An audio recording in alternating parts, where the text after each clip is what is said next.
friends, to Inks and Issues, a podcast where we do in-depth discussions on a single comic book. I'm your host, Jonah Gregory, and with me, as always, my co-host, Kieran Bennett. Hi, my name's Kieran, and I think you can refer to every single one of our episodes as our finest hour. Oh. Stay a while, won't you?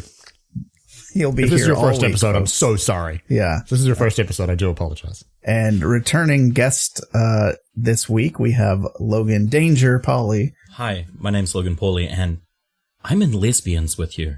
Ooh. And if you hadn't guessed yet, we're covering the second half of Scott Pilgrim. Not the movie Scott Pilgrim vs. the World, but the 6-volume comic series. So shit, I'm out of here then. Yeah, if you missed Bye, Logan. if you missed part 1, you might want to hit that up first, because we have some fun facts for you in that episode. And you know what? Even if you have already listened to part 1, download it again. Yeah. It helps our numbers. Sure. Why not? Yeah. Real talk, though. Like, Yes. if you are a fan of the podcast and you're like, I have space on my phone, but I don't think I'll get around to listening to this, like, download it anyway and just add it to your queue. Like, if you've got the space, do it. It really does help a lot. Podcasters have fragile egos and self-esteem, so yes, please. Thank you. That's not true. Shut up. Oh my God. I know. Why would I even say that? Go download our second, aka our least popular episode, and help bump those numbers up. Oh my goodness. Yeah, that's a weird dip on that second one. Which episode is that? We went from reviewing one of the most popular comics of all time to something nobody had ever heard of. Was that Mirrors? Yep. Or whatever it was called? Mirror World? Mirror the Mountain. Yeah. And apologies to those who made that comic, because it's not your comic's fault. It's our fault for being bad at it's our podcasting. fault. Yeah. Don't tell people at Geekly Inc. that we're bad at podcasting, though, because as far as they know, we're great at it. Yeah. So before we get into it, have you guys been watching the new season of JoJos? Because it's very good. Oh my God. I'm so close. I'm about halfway through Diamond is Unbreakable. And oh my God, like people who don't like JoJos and listen to the show must get so sick of us talking about JoJos all the time. But fuck me, Diamond is Unbreakable is so goddamn good. Yeah, I need to rewatch it. Really enjoying it. I'm really enjoying it because it may be my favorite so far, so I need to get back to it. Yeah, I'm waiting until I finish it, but honestly, it might edge out Battle Tendency as my favorite. Yeah, that's high praise. Logan, what are your thoughts on JoJo's Bizarre Adventure? Yeah, tell us. If you hate it, that's okay. I'll still like you. So when I first heard people talking about JoJo's, I thought they were talking about JoJo's Circus, which is a show for 5-year-olds. It's on Nickelodeon and it's like stop motion animated.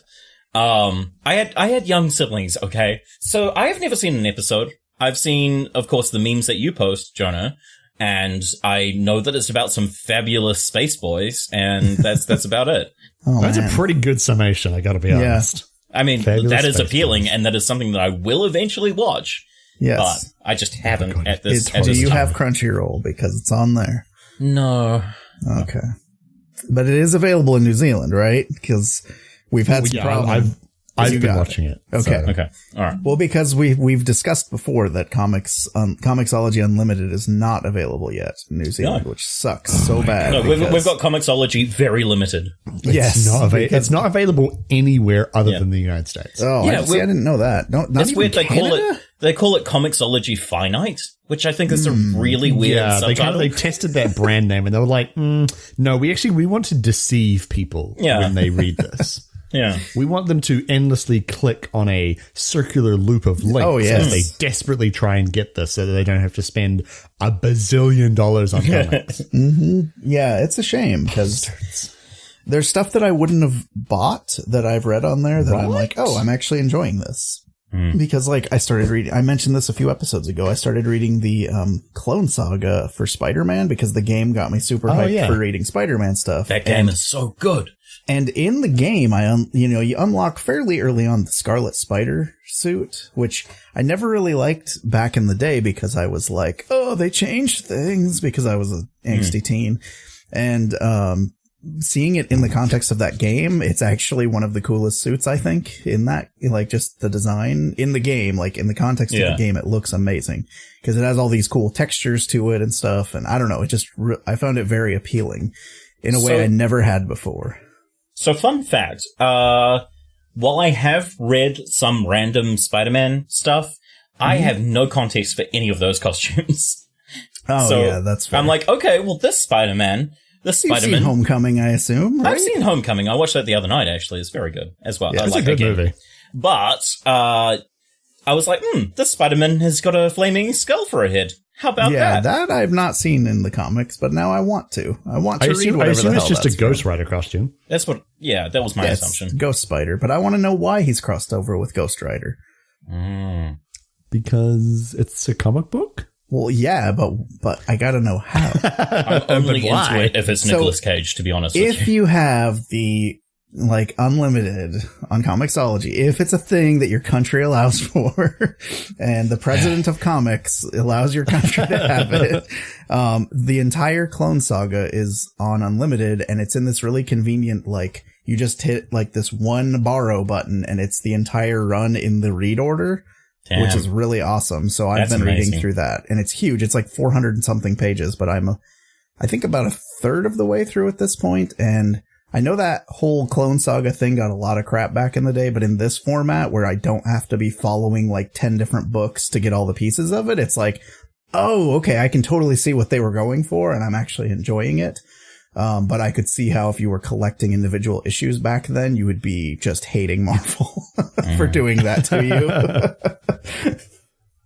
Because they have all these like offshoots where it's like, this 5 issues is the story when he's, you know, in exile for 5 years or whatever. And then this other part is when he encounters his clone and he thinks he's the clone, but then the clone thinks he's the real one. And it's just this whole big convoluted mess.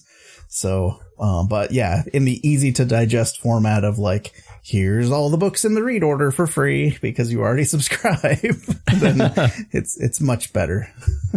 Must be nice having convenient access to you content, guys can't like spoof your IP or anything, huh? Like, nah, because it's based on your Amazon account and your credit card. Oh God! And so it's like, we detected your Amazon account was linked to New Zealand. Please consume ass.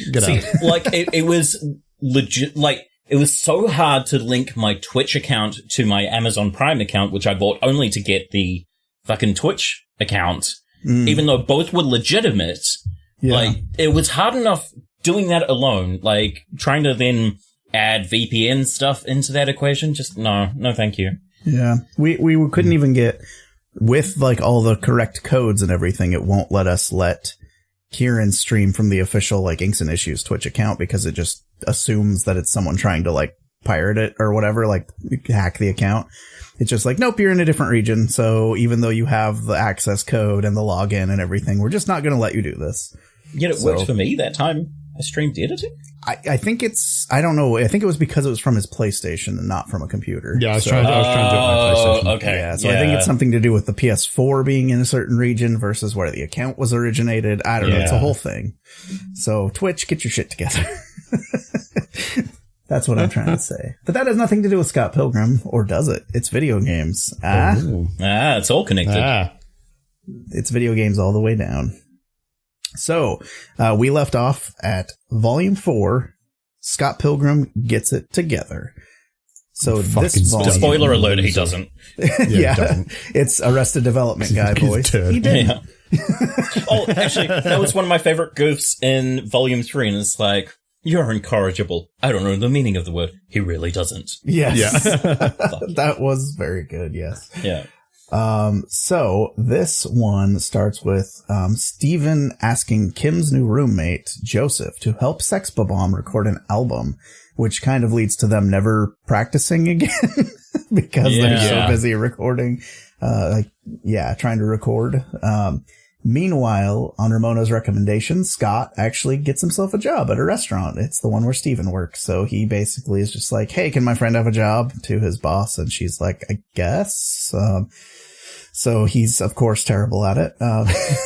No, he does work his butt off, but he is like, oh, how long has it been? And it's been like 5 minutes because, he hasn't worked in over a year. Of shit. Yes. But he does use his weird perspective on life to treat it as an RPG, which that's good. Good on you, Scott. Yeah. You're being slightly less of a piece of shit. Oh, my God.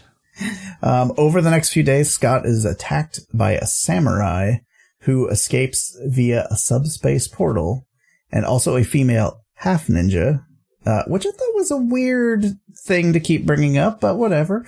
And this person is revealed to be Roxy Richter and is Ramona's fourth evil ex.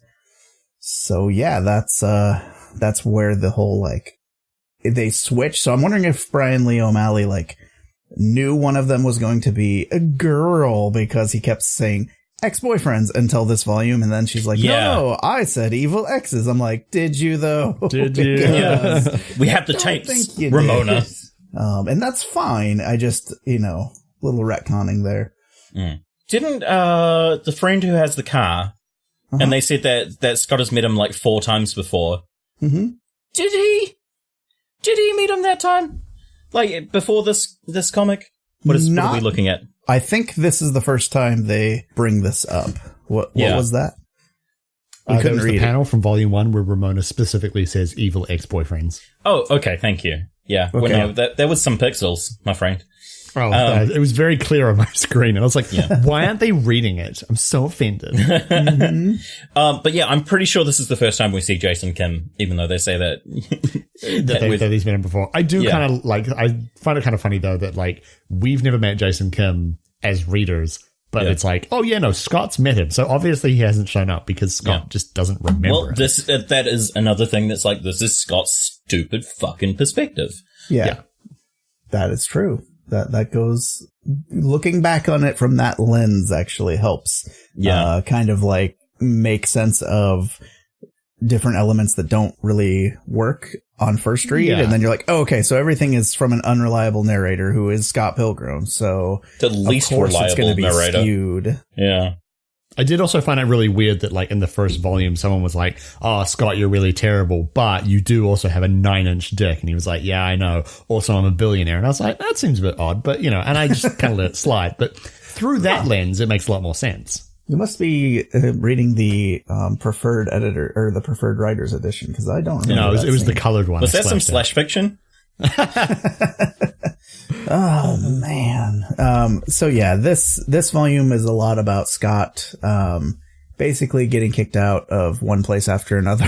So he's kicked out of the apartment from Wallace. Ramona doesn't want him staying there because she's getting the inkling that he's still attracted to Lisa, who was his childhood friend that they kind of dated, but they were also kind of kids at the time. So he was like, oh, we were just pals, but she clearly was crushing on him super hard. That whole side story was odd. That sort of came out of nowhere and became a big thing. And it really didn't need to be one. I think it was just to give Ramona a chance to be the jealous one in the relationship. True. Yeah. Because we kind of start seeing the cracks because Scott, in his perspective, she's this perfect woman that he's always wanted to be with, someone like this. And we're getting to see a little bit of oh, she's also not perfect. She's also a flawed human being that has baggage and jealousy and all the bad things that come along with being human as well. So I think that was important in that regard, but I can see where it might feel a little out of place considering up until this point, she's been kind of this beacon of, other than these evil exes, which seems a bit weird that all of her exes are evil and want to murder Scott, but interesting. It happens. With this issue, I have to say, I found it hard to follow at times. Mm-hmm. Yeah, you were saying that. This is the one where it jumped around a lot. And yeah, it went from the middle of a fight scene to a, well, that just happened kind of thing. And they're talking about the person. And I was going, is there something wrong with this printing, or what is happening here? Has someone ripped some pages out of this library copy? And nope, that just jumps. So it was an interesting one. Can I just say the bad thing about library copies, which has happened to me many times, and this is all on the people that check them out, so don't do this. You know how at the end of a lot of comics there's cover art galleries? I have checked out several times where a volume had all of those pages missing. So the last page of whatever comic you're reading is gone because the other side was a cool cover art picture. Oh my God. So you're reading this whole volume and then it's like, well, I guess I never find out how this ends. That sucks so much.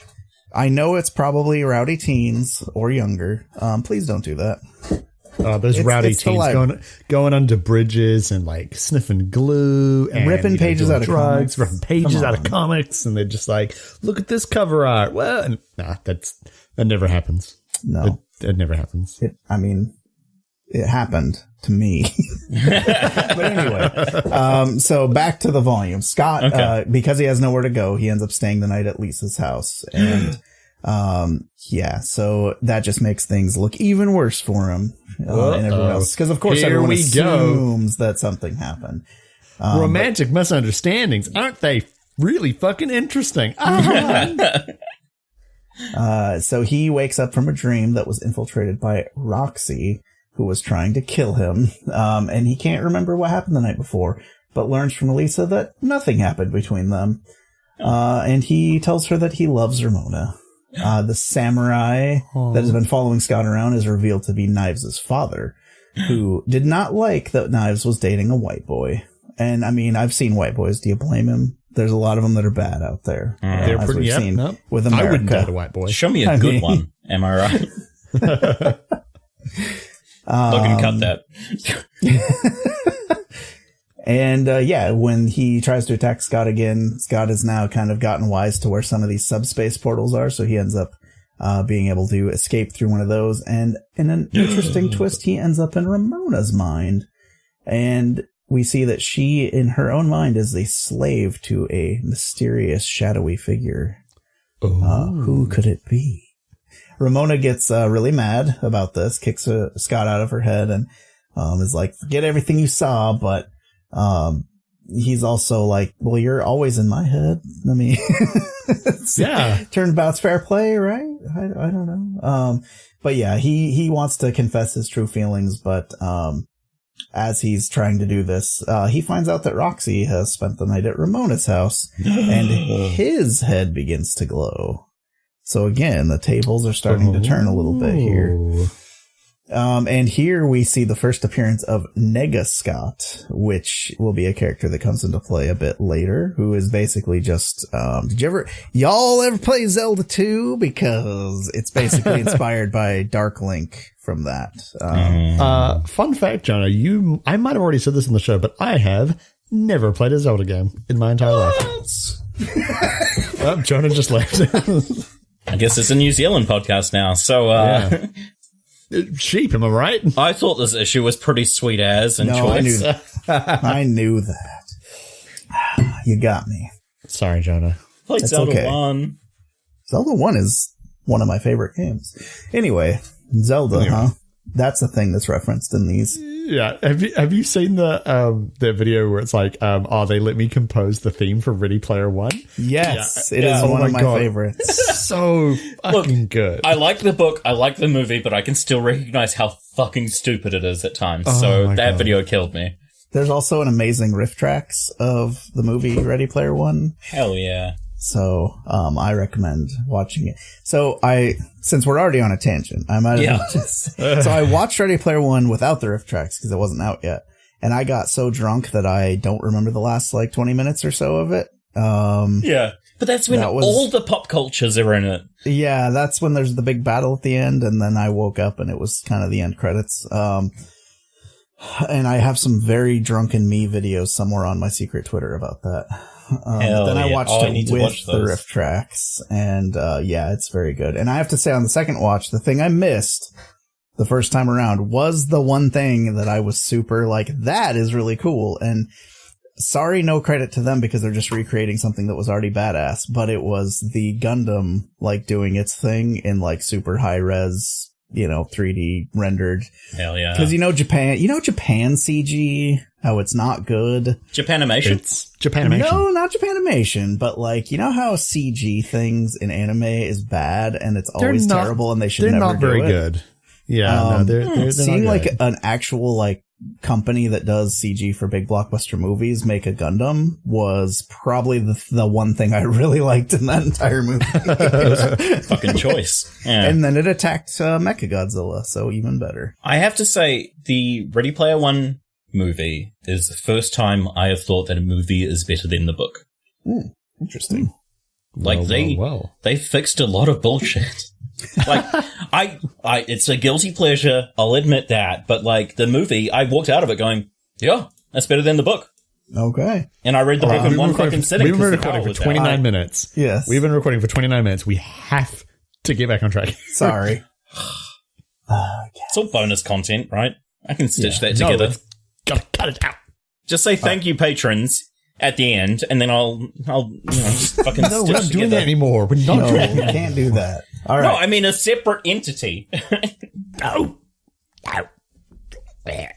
You want to hear the bullshit that Jonah and Logan talk about while Karen has a conniption? Mm-hmm. Give us Okay, $5. I forget where I was, so I'm going to back up. So This is like the second Naruto episode all over again. yes, I am not nearly drunk enough for that to be true. Okay, so after rejecting Scott and getting away from it, instead of dealing with it, Scott is almost like a metaphor for how bad of a person Scott is, and the fact that he's constantly running from his problems. So he runs from his problems. Yeah, weird.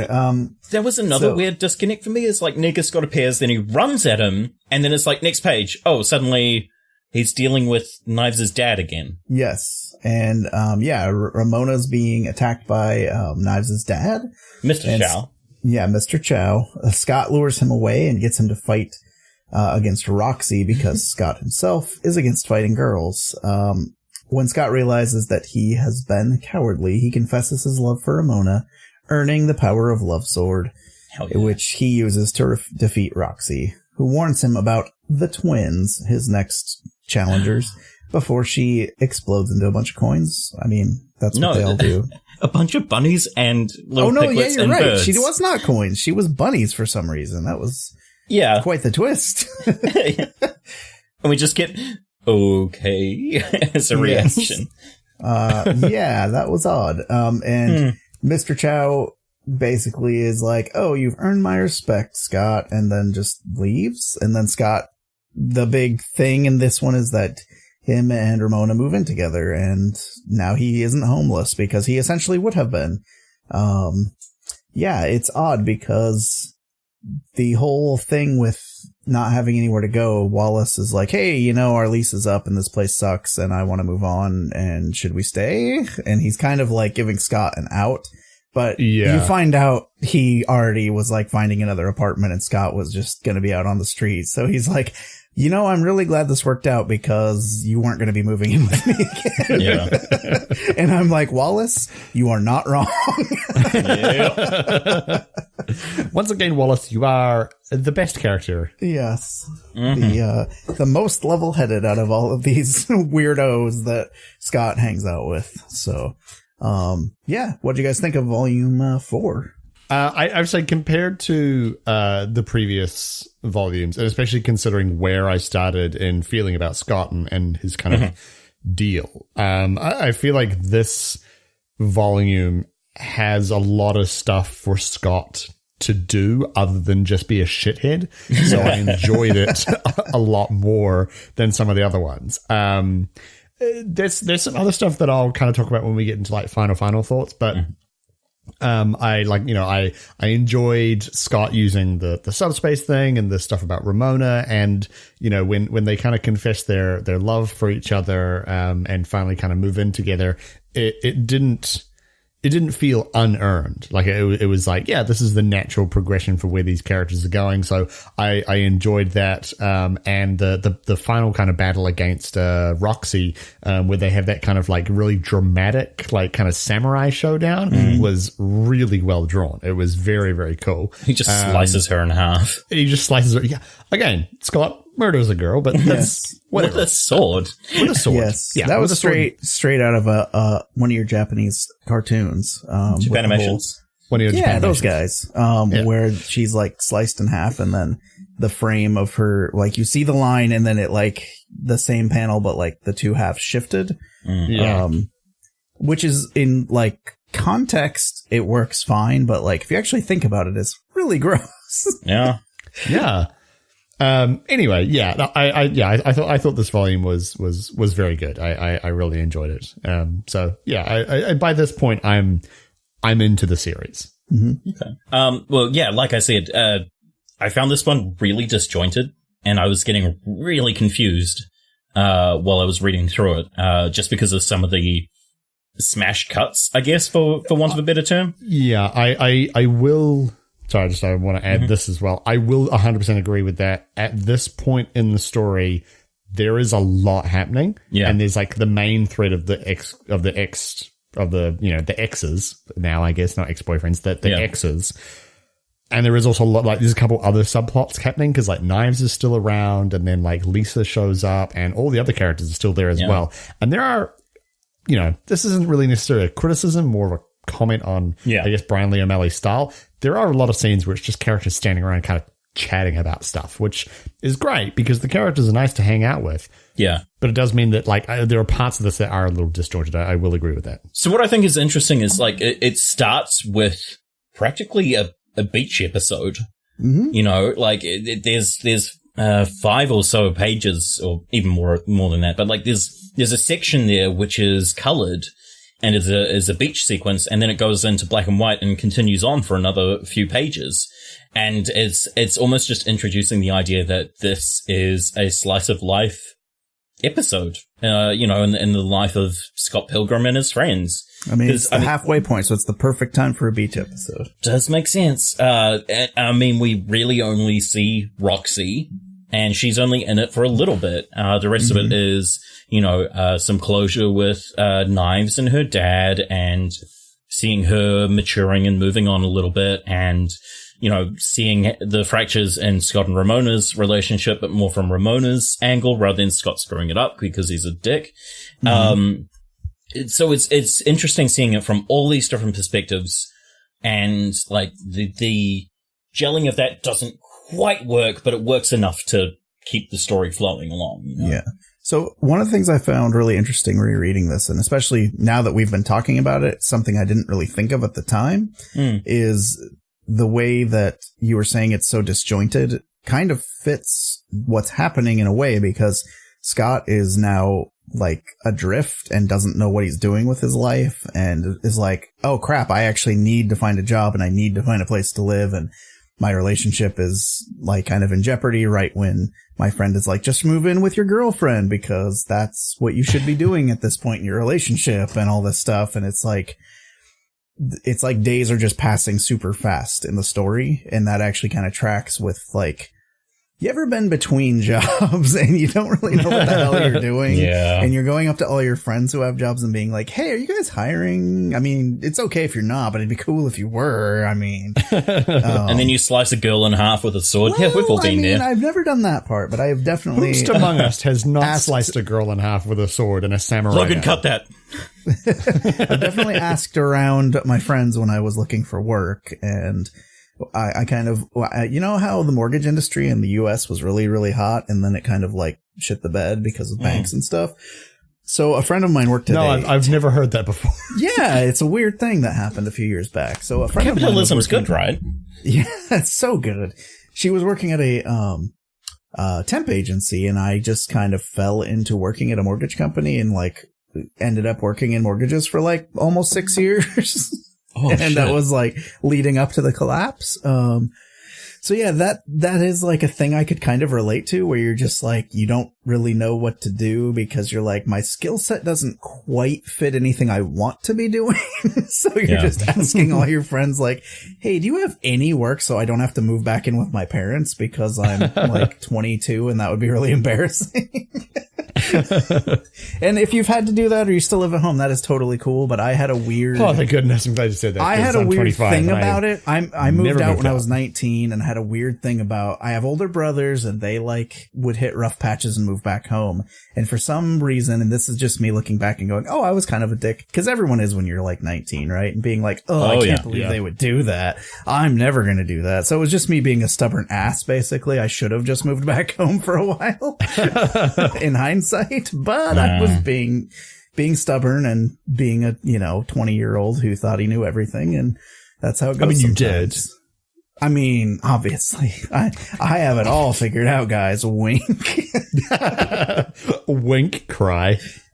Yeah, exactly. Yeah. So I could, weirdly, this is the first time I think I could actually really relate to Scott in this book. That whole feeling kind of like adrift, and like your relationships have kind of fallen apart with your friends, and I didn't necessarily have a girlfriend, but people I was kind of seeing, and just all that stuff. You were dating confusing. Dating a high schooler and then a manic pixie dream girl. Yeah. Yeah, you know me. Yeah.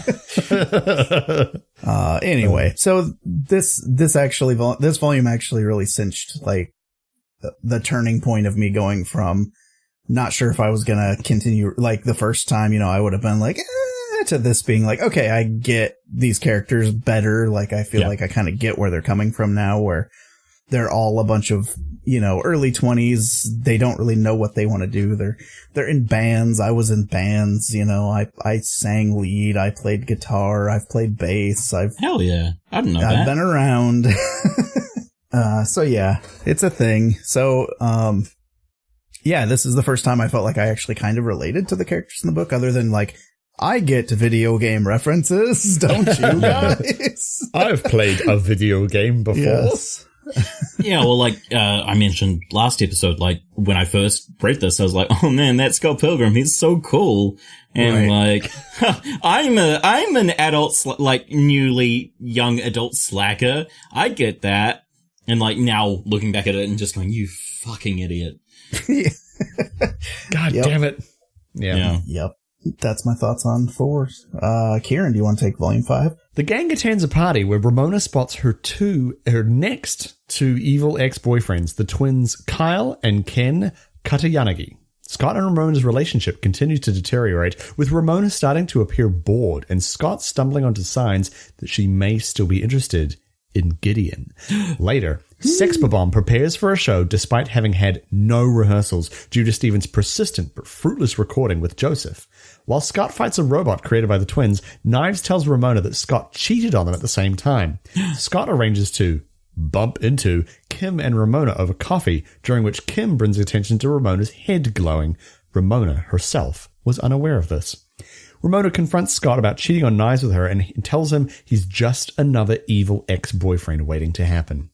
Scott then receives word that Kim has been kidnapped by the twins. When Scott confronts them, the twins explain that Ramona cheated on them, both of them, at the same time, and imply Scott is fighting for the wrong girl. As Scott begins to lose the fight, Kim lies and says that Ramona text messaged her, giving Scott the encouragement to defeat the twins simultaneously. However, when Scott returns to Ramona, she tells Scott that she's a bad person and that she had a good time. Her head begins to glow brighter and brighter until she disappears. And that's the end of the volume. I don't know what to tell you. Wow, every sentence was like 30 pages. Yeah, these recaps are very concise, which is good, because otherwise we'd be in another little bit of a Naruto situation here. Yeah. So I enjoyed this volume. It has a lot more relationship drama in it compared to the previous volumes, which isn't necessarily like a criticism or even a praise, but it is tonally quite different to all the other ones, in that like Scott and Ramona's relationship now exists. Scott has moved from fighting to get Ramona to fighting to keep Ramona in a way. And I have some other thoughts about this that I'll share at the very end, but I did enjoy that, it now is really coming to the fore, same as the previous volume, that Ramona isn't the greatest thing since sliced bread like Scott perceives her to be. And so, I really enjoyed that kind of development of her, and then the development of him, and the kind of interplay between the two of them. It is pretty pacey, I have to be honest, and it's no knocking on the previous one, it's a lot better structured than the previous one. So Agreed. this is probably, like, out of all of them, it's the easiest read, in that Scott is being probably the least amount of being a shithead in all the other ones, so he's not insufferable, and it is very well paced and put together. So I really enjoyed it. I had a lot of like really good moments and stuff. Not necessarily like funny haha moments, but just like just good moments like between characters. I enjoyed it. Yeah, no, I agree with you there. It definitely was a lot better paced and less disjointed as the previous volume. But what was interesting was there was a couple of moments where Scott and Ramona are kind of talking at each other and the other one isn't really listening. And it was showing, I thought that was a really cool way of showing the disconnect in their relationship at that stage. I thought the Katayanagi twins using robots was kind of fucking lame, to be honest with you, but that is kind of a post-movie perspective, to be honest. But also, I it was just like these robots kept showing up, but then it cut away from the action and got into Ramona talking to people about the relationship, and Scott's just getting his ass kicked literally by a robot in the background, which I thought was quite amusing. I think it's because it was the mid to late 2000s and robots, bacons, pirates, ninjas. It's the internet, everybody. So I think that may have been why robots were, Gotcha. I think required by law. Like, I think Brian Lee O'Malley was avoiding jail time by adding robots. This came out in 2009, so yeah, that makes sense. Yeah, it checks out. And then, of course, we have another Ramona and Knives fight, which at this point was kind of tedious, but they were also, finding it tedious. But it's amazing how much character development and exposition happens during a fight in this series. Yeah. It's very anime of them. Yeah, and I've heard the comments about the movie in particular, but also, with the comic itself, that the fight scenes are almost like songs in a musical. And so, they progress the plot, they interrupt, they're a non sequitur, and then everyone just goes about their lives like they didn't happen afterwards. But right. I can jive with that. Yeah. So it's interesting. And then you can also see like a little bit of influence. Obviously during this time they were in production of the movie, or pre-production at least. So it's interesting seeing a little bit of influence, but also at the same time, like none whatsoever. Yeah. The main thing that I'm thinking of is that Gideon looks like Jason Schwartzman in the movie. Oh yeah. Which I thought was curious. But apart from that, like there's a little bit of crossover, but clearly at this point, Brian Lee O'Malley was on one path, and then, the movie production was on a different path of, we need to work with what would work cinematically rather than in a graphic novel. Yeah. Also, we're sinking millions of dollars into this, and we kind of need to keep going here. We can't wait for you to finish this. Like, Brian, come on, buddy. Please, you're killing us. It's like the whole Game of Thrones thing all over. Well, I guess over again. I don't know. Yeah. I also, one of the things I kind of cracked me up in this is in one of the robot fights, Scott uses his bass guitar as a weapon and snaps the neck in half, which ends his career as a musician because he literally cannot afford a new guitar. And that wasn't even his guitar. It was his brother's guitar. Yeah. And, that I don't know, as someone who used to be in bands and stuff, I could see knowing like a bunch of dudes who played guitar and, had crappy part-time jobs and stuff in their early 20s or whatever, were like, yeah, I could see breaking your one guitar and ending your dreams of becoming a famous musician. Cause you're like, well, unless my credit's good enough at Guitar Center, I don't think I'm ever going to have a guitar again. So I liked that. I also liked how, Ramona admits to not liking the band, and he's like freaking out. He thinks this is like such a huge deal. And he texts Wallace because, Wallace is his rock, his confidant, his person he can always rely on. And Wallace's response I love, because his response is, I hate your band too, guy. Hey, we should have dinner sometime or breakfast. Wink.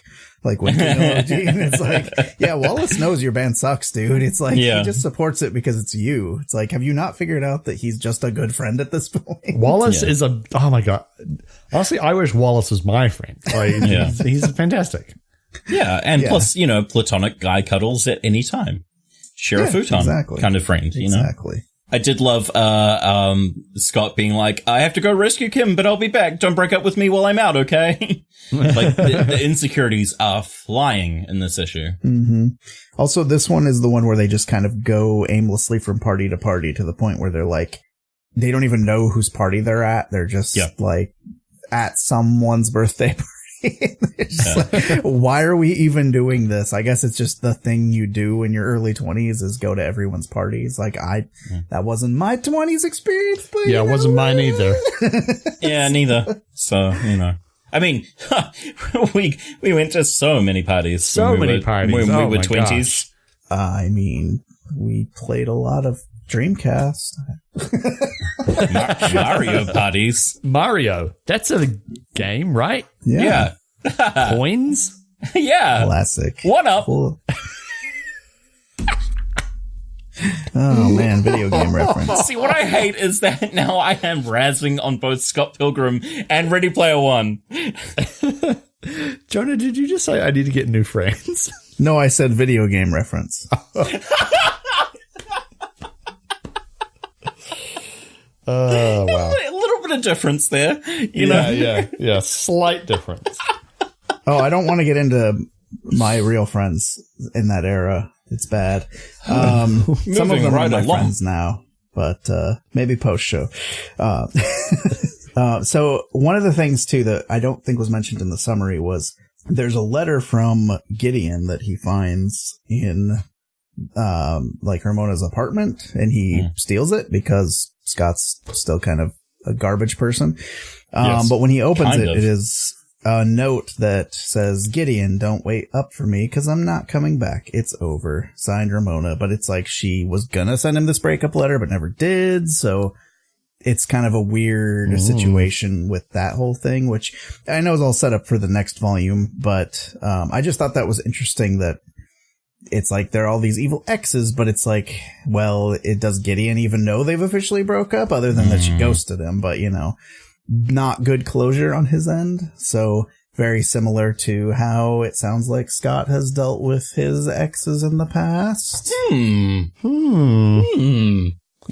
So, any other thoughts on volume 5 before we move on? I am a big fan of the extra stuff that Brian Lee O'Malley started adding at the end of the issues. Like for this one, there was a behind the scenes kind of thing talking about his process. And in previous issues, there were a few guest comics with the characters of Scott Pilgrim, which I thought was really neat. So there's also in volume 4, if you open the back cover like you would read it if it were a manga, and it says, stop, this is the back of the book. So it's like a parody of all those ones you would see in mangas when you open it the English way. But the best part is it's Wallace Wells in the back, and it says, this is the back of the book. What do you think you're doing? Who do you think you are? I love that. And also, he started putting in playlists for each issue. Yeah. Which is dope. Yeah, it's I cool also as hell. didn't find out till we were like kind of researching it that even the name Scott Pilgrim is like a song from a band I had never heard from Plumtree. Yeah. So I still need to look that up. I meant to before we recorded and forgot because I'm a terrible podcaster. God damn it. Kieran, you know what's cool is Ernest Cline, Ernie to his friends, the author of Ready Player One. He made a playlist on Spotify of all the songs that are mentioned in that book. Sweet, I can't wait to not save that. Are they all the best hits of the 80s by chance? Maybe. There's a lot of nostalgia for that era. Ooh, Is I've there? never heard of Someone such a thing. should cash in on that on a soulless and crappy way. Are you talking about Stranger Things season 2? Yes, that's what I'm referring to. Boom! No, actually, Hey! I'm only referring to their Ghostbusters costumes. So Okay. I've actually not seen season 2 yet. I've only seen season 1. Don't remember season 2 much. the best thing about season 2 was Sean Austin. So just leave that there. Yeah. Okay, so Logan, you want to take the final volume? Scott Pilgrim's Finest Hour, Volume 6. I'm giving I'm giving you the big boy. It's big boy season. Whew. All right, I'll put on my big boy pants. So, 4 months after Ramona's disappearance, Scott has been wasting his life playing video games. In order to reinvigorate Scott to confront Gideon. Same. Yeah, big mood. In order to reinvigorate Scott to confront Gideon, Wallace sends him on a wilderness sabbatical to Kim's home up north. While walking in the woods, Kim tells Scott of the errors in his repressed memory surrounding their breakup. He never saved her from a kidnapping. So, Scott's skewed perspective. Weird. Funny. That turned out to be a huge lie. Who would have guessed? Yeah. Upon this revelation, Scott's head starts to glow and Nigger Scott emerges. Scott becomes determined to defeat him so he can forget his relationship with Ramona and move on, but Kim reminds him he cannot keep running away from his mistakes. Scott remembers Ramona and merges with Nigger Scott, fully remembering and accepting responsibility for his poor actions in his previous relationships. Scott heads back to Toronto to earn Ramona back. Okay, can I briefly interrupt here? And No. I just have one quick comment, and then we can move on. Okay. This recap gives a better piece of closure, I thought, than what was actually in the volume. I felt that this volume did not quite stick the landing for Scott coming to that realization. There was no big moment for you where I was like, oh, wow, okay, he's finally kind of, come to this realization. It was just like, and this is a thing that's happening, and now he's going back to Toronto to find Ramona. And I was like, okay. I mean, I read it twice to make sure that I kind of got it, but I just didn't think they stuck the landing. Yeah. Scott arrives at the newly opened club, the Chaos Theatre, owned by Gideon, where Envy is making her solo debut. As Envy starts her performance, Gideon attacks Scott. When Scott refuses to join the League of Evil Exes, Gideon steals his Power of Love sword and kills him with it. Scott awakens in a desert where he encounters Ramona, and they reconcile. Scott returns to life thanks to the extra life he obtained from Todd Ingram. Ramona bursts out of his chest to confront Gideon. As you do, Yeah. Mm-hmm. Gideon explains that the glow is an emotional weapon which seals people inside their own heads, consumed by self-loathing and personal demons. Scott jumps into Ramona's subspace bag and arrives in her head where he confronts Gideon. Scott's actions encourage Ramona to fully overcome Gideon's influence and oust him from her head. Ramona retrieves the Power of Love sword. When Scott sees Gideon snap at Envy, he comes to understand that he has been no better than Gideon in terms of his past relationships. This realization earns him the Power of Understanding sword. When Gideon tries to turn Scott and Ramona against one another, they defeat him, causing him to explode into 7,777,777 coins, which rain painfully on the watching crowd. Nice. Thank you. Scott and Envy reach closure, and Ramona reveals that her disappearance was merely an unsuccessful wilderness sabbatical. She decides to give her relationship with Scott another shot. In the closing pages, Scott is working with Stephen as co-chef. Stephen reveals that he is gay and in a relationship with Joseph. Scott and Kim start an awful new band, and Knives heads off to college. The last pages show Scott meeting up with Ramona as they affirm their desire to face the challenges of a relationship and walk hand in hand into a subspace door together. And that is the end of the Scott Pilgrim saga. Yeah, you're right. So, that recap does explain everything better. Yeah. Okay, well, that will bring us to final thoughts on Volume 6, as well as the series at large, because that always gets entangled anyway when it's the last volume of something we're covering. So, Exactly. Kieran, I know you've been holding some things back that you wanted to get out this entire time, so why don't you start? Okay. My thoughts on Scott Pilgrim in a sentence. Yeah, go read it. It's good. That said, Scott Pilgrim is a massive shithead, and you do need to keep in mind that the point of the series is that it is about him realizing how much of a dickhead he is.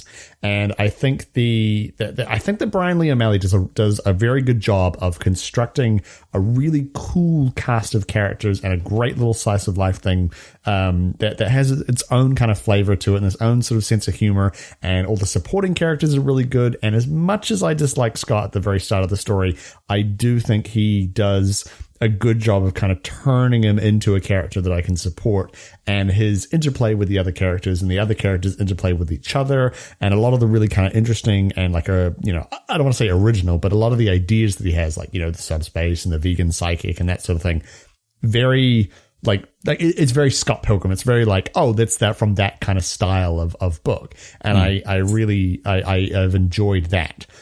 But my biggest issue, and the one that's kind of stops me from going yeah, you should totally read this because it's awesome, is that the last volume is enjoyable, but it doesn't emotionally stick the landing at all for me. It's not bad or anything. It's not like I was like, "Ugh, gross," but I was just like, "Oh, really? Is that it? Like, is that all I got?" When Scott comes to that realization with Kim, let me just bring it up here. So it's like he's fighting the nigger Scott, and he's like, "I want to kill him, forget her, so that I can move on." And Kim says, "If you keep forgetting your mistakes, you'll just keep making them again." And he says, "I don't care. It's better than having to live with myself."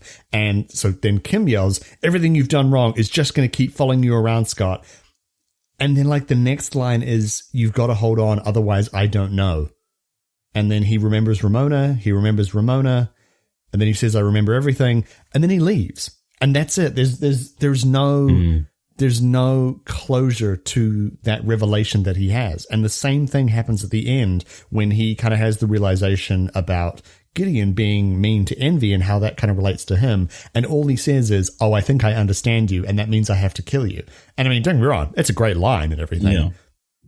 But there's no emotional... There's no sticking that landing. It's not a cool as 3-point landing, 10 points from the judges. It just kind of hits the ground and hopes that you sort of get it from there.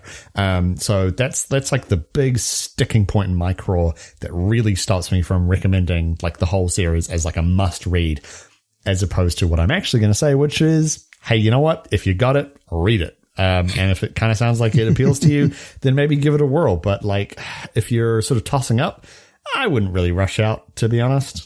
So, yeah. Jonah, what did you think?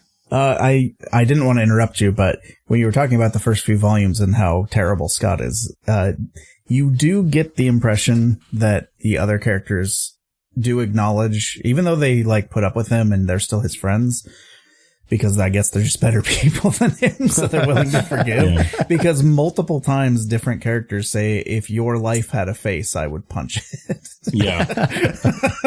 Which is such a good line. I love that line. And it is one of those things where it's really hard to recommend, like saying, "Hey, read 6 volumes of this," because when you finish it, you'll go, "Oh!" Because it's definitely one of those things. And I mentioned this last episode, knowing that the point of the book is Scott growing up and like actually realizing that he's been a bad person. Like he's been a bad boyfriend to all of his previous girlfriends and all the girls he's had that have had crushes on him and vice versa. It actually, the recontextualization of that helps a lot with the first few volumes where he is just being a bad friend to everybody and like is very selfish and stuff. But I think it worked for me maybe a little better than it did for you. It sounds like, Kieran, but maybe it's because I've read it a few times. So I just kind of was taking it for granted that I already knew that stuff was going to happen. So maybe I wasn't looking at it quite as objectively as I maybe should have been. Because like I said, I read the first couple, fell off, saw the movie and went, okay, the point is his like whole arc of learning how to be a good person. And so on reading it now a couple times through, knowing that helps a lot. So, I think that actually kind of helps, knowing that the whole point is like, it's an unreliable narrator. It's from a perspective of a person who's in his early 20s. You know those guys who are in a band and they're always bumming off their friends, and maybe it'll work out, maybe it won't, all this stuff. And it's like, I definitely knew those guys. I definitely might have been slightly that guy, but I was actually nice to my friends. At least I hope so. I mean, you always have a skewed perspective when you're looking back. So, I would still recommend it, except there's one problem. It was written in the mid to late 2000s, and a lot of the characters use the R word, and that really bothered me. And I have to say, if that's going to bother you, don't read it, because they use that a lot, because that was just, unfortunately, just a thing people threw around a lot back then. And it sucks that is part of this massively popular pop culture comic book that I would like to recommend to people and say, hey, check this out. I'm hoping the movie didn't have that. I haven't rewatched it recently. I don't think so. But I'll definitely keep an ear out for it if that's the thing. Because I always want to be sensitive to those types of things and be like, hey, just so you know, this is definitely a product of its era, which is weird to say because it was only like 10 years ago. Yeah. Yeah. It's bizarre to have that in our lifetime. Since then. I know I have. So, I mean, to be fair, 2018 alone has been like 6 years long. So this is true. But yeah, Logan, what did you think? Yeah. So, rereading this from a completely different perspective has been a fascinating thing to go through. I think that this comic in particular would benefit from reading it in different stages of your life because it will give you a different context. And that's probably the same for any type of media. But in particular, this is a comic about a guy who is going through a quarter life crisis, for want of a better term. You know, like he still thinks he's all that, and he is slowly he is disillusioned about himself as he goes through it, which wasn't delivered as well as it could have been, but you know, it's still there. That through line is still there. He does gain some self-awareness.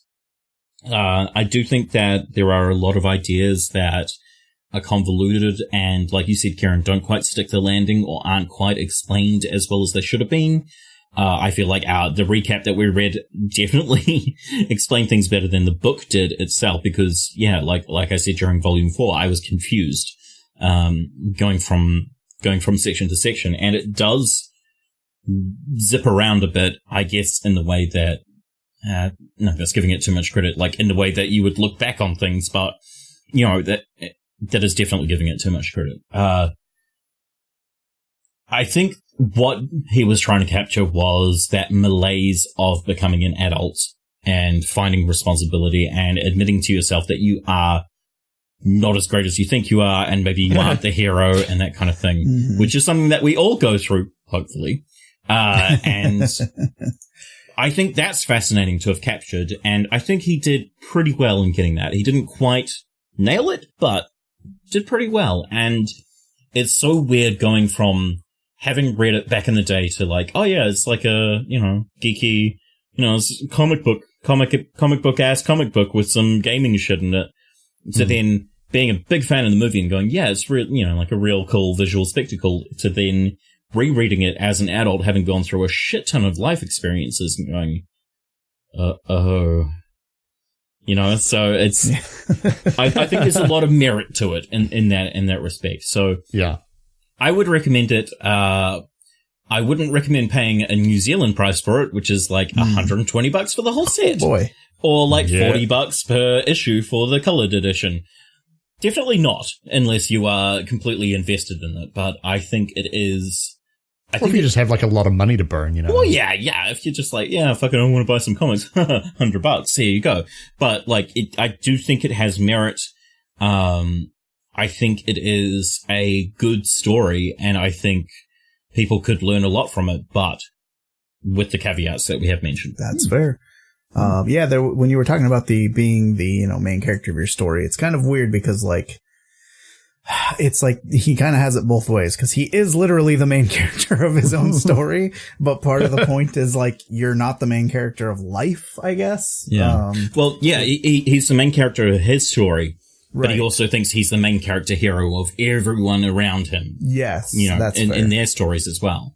Yeah. Yeah. And so, yeah, you definitely learn on the road of life, that ain't true. Right. Yeah, I was trying to find it while we were talking. There's a really good quote from Justin McElroy about how, like, one of the big, like, turning points of his life was realizing, like, oh, there's no, like, arc to life. There's just living your life and being a good person. You're not, like, the main character of, you're not the hero of a movie. You're not, you know, it's like, so being kind to people and stuff is, like, more important than trying to have this grandiose, like, story arc of your life, essentially. Like, I'm paraphrasing, obviously, because I couldn't find the exact quote. Go ahead. I found the quote because I remembered reading it. There's no narrative to your life, no arc, no reward for achieving all the things you want. That kind of thinking is a recipe for a you-centric worldview and is a very lonely road. Focus instead on the role you play in the stories of others. When I was young, there was an old man named Brady at our church who always had gum. No matter what, Brady always had gum that he offered up freely. When he died, it devastated our youth group, and I still remember him 2 decades later.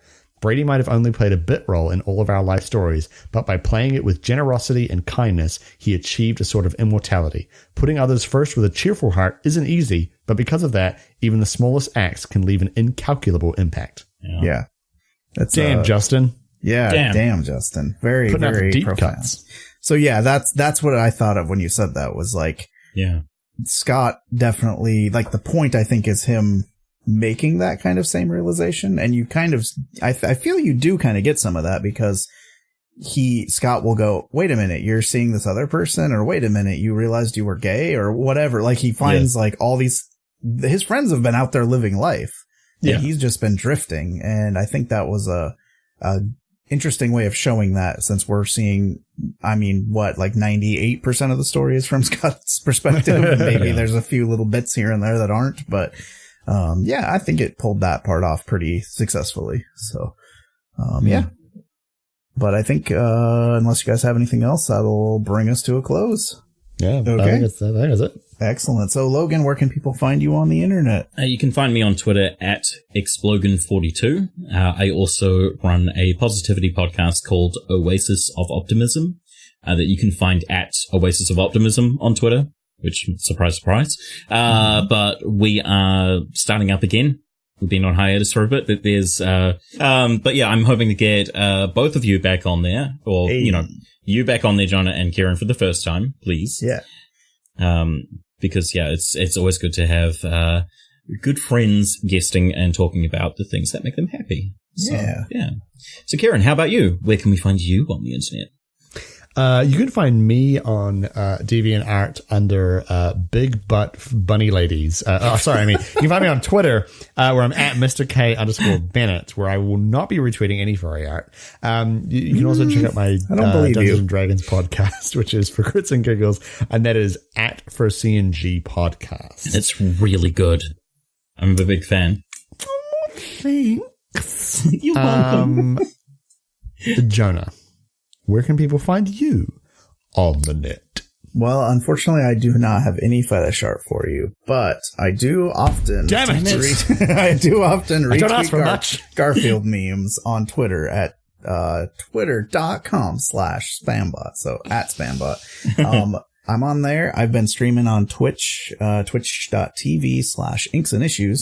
And I have set a goal on our Patreon where if we can hit that first tier of $50 a month, I will start streaming video games that are comic related. So that could include anything from the terrible NES Superman game that's completely nonsensical to maybe like the DLC for the new SpiderMan games as that comes out. I definitely want to do the like Batman Telltale games because I've never gotten a chance to actually play through those, and they interest me greatly because I've heard you play as Bruce Wayne a lot, which is a cool angle. But anyway, that's me online other than this show, which is, all consuming. Fair. Need more mutants, metahumans, and monsters in your life? Then check out these other geekling shows like Brute Force, Cast of Thrones, and You're a Wizard, Harry. Help us make the show the best that it can be by supporting us at patreon.com/inksandissues, where you can get bonus content, early access to episodes, and can even vote on comics for us to review. Don't forget to leave a 5-star review to help us spread the word. And interact with us on Twitter at inksandissues or on Twitch at twitch.tv/inksandissues. Now do yourself a favor and go read some gosh damn comics. And with that, we will see you all next time. Goodbye. Bye. Bye. Love you. Kieran loves you. Remember King Kong? Remember Ferris Bueller? Remember War Games and Back to the Future? Remember Tomb Raider? Remember Weird Science? Remember Battletoads and the Iron Giant? Remember Star Wars and Transformers the movie? Remember Ghostbusters? Remember The Goonies? Remember when neon used to be trendy? Remember the Where's the Beef Lady from Wendy's?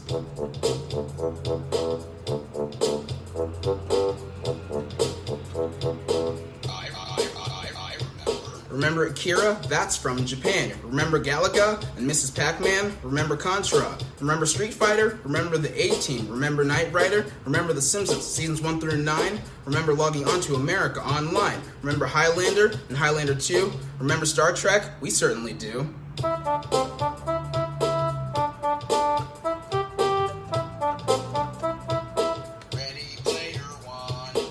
I'm now recording. That's I a am challenge. recording. Nice, me too. Okay. Oh, excuse me. Oh, I'm the burping one. You just get Disgusting. disgusting. Disgusting. Take the kitty hat off. I'm getting too hot. Bellissimo. Bellissimo. No, I just have my messy hair and shiny head. Good hit. My shiny head and me. Y'all remember that deep cut from The Fairly Odd Parents? My shiny teeth and me. Never. I mean, I know of Now it. that you've said teeth, I think so. I wasn't allowed to watch many cartoons. That was. Why? I'm too old. Well, like, my mum saw whenever we were watching, like, Rocko's Modern Life or Right. Ed and Eddie was on, which someone posted a gif of one of the Eds, like, swallowing a bed whole, and that was so disturbing. I was like, yeah, no, Mum, you were fucking right. Yeah. No, shows were. to be fair, Ed, Ed and Eddie is... You can put this in the podcast. Yeah. Ed, Ed and Eddie sucks. It's a terrible show. I think I agree. most of the cartoons that we saw growing up suck. And, like, there's a lot of nostalgia for them. Like, Oh, Rugrats God, is good. Rugrats is, like, good. Not great, good. To each their own. Yeah. Sure. It has its fans. That's Okay. It wasn't I'm for one of me. them. It's a cartoon, you know? It's an animated cartoon. It is a cartoon. It was on And TV. it has that going for it, you know? Yeah, people watched it. I probably. Well, okay, what would you say is a bad cartoon from when we were growing up? I mean, Rugrats. I grew up in the Touche. 80s, so like, Yeah. just freaking shoot a dart at the wall. They're all bad. He-Man was bad. G.I. Joe was bad. Transformers was bad. People like them for nostalgia. Try and watch them now. They are garbage. They were just made to sell toys. What about, like, Ren and Stimpy? See, that was when I was a little bit older. The problem with Ren and Stimpy was the creator was an ass. But the That's other very parts true. of it were, To be honest, I've actually never watched Ren and Stimpy. it's disgusting, Yeah. but good. Okay. All right. There is actually an entire episode of that's not so subtly about the creator, but it's like they're doing something else creative, but it's like clearly about the original creator who at that point had been fired from his own show. Gotcha. And it is probably my favorite episode. Damn. Well, that has value and merit, I suppose. Yeah, but I don't know if I wouldn't watch it again, I think. So that doesn't say much. Yeah. Now DuckTales. All right, shall we do this? Shall we do this thing? Because it Yeah, I is guess 7:45 where we are, and Oh God. I have not had dinner. You should do what I do and eat at 5 o'clock. I don't know what your problem is. But I'm not an old man. I just grew Wow. up that way. I'm Wow. not saying that you are. Yeah. I mean, You could have just said, I don't have children between the ages of 4 and 8. Or 10. Or whatever it It takes is. a lot longer to say. I don't have time for that. Okay. It's just insult your friend. Yeah. is that the alternate title for Use Your Words? Insult your friend. Yes, indubitably. Yes. Right, on to volume 6. But just Logan, don't say anything about Do you have some thoughts before? it. Sure did exist, and then just move on. Well, you said you took the words right out of my mouth, Kieran. So, volume 6. This one's just fucking so much. pacey, really. Yeah, I'm almost having to like go back and like read it again just to. I thought the robot aspect was kind of fucking lame. Start there. Okay. And we'll talk. So what did you think of this volume, Logan? Do you maybe want to deliver that again? Not like stilted and weird, and like super directed. Logan, what did you think of the volume? Well, Robot Jonah. So I think the person that summarizes it usually says something. Kieran. Oh fuck. Okay. Kieran Okay. Bennett. Don't say my last name. That's weird. It made me feel gross. Man, I have no fucking idea how I'm going to edit this episode. Okay. It's gonna be So- tough. Deal with it. It's your fault. It's true. It's true, Logan.